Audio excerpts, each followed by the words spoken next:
నీ మూడు నేత్రాల అమరేశ్వరుడు వెలుగుచున్నడు అమరావతిలో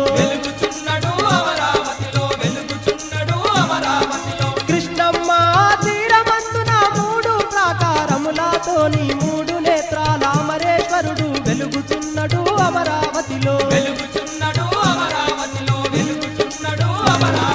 ముక్కోటి దేవుళ్ళు వెలసి ఉన్నరమ్మా అమరావతిలో అమరులు వచ్చి పూజలు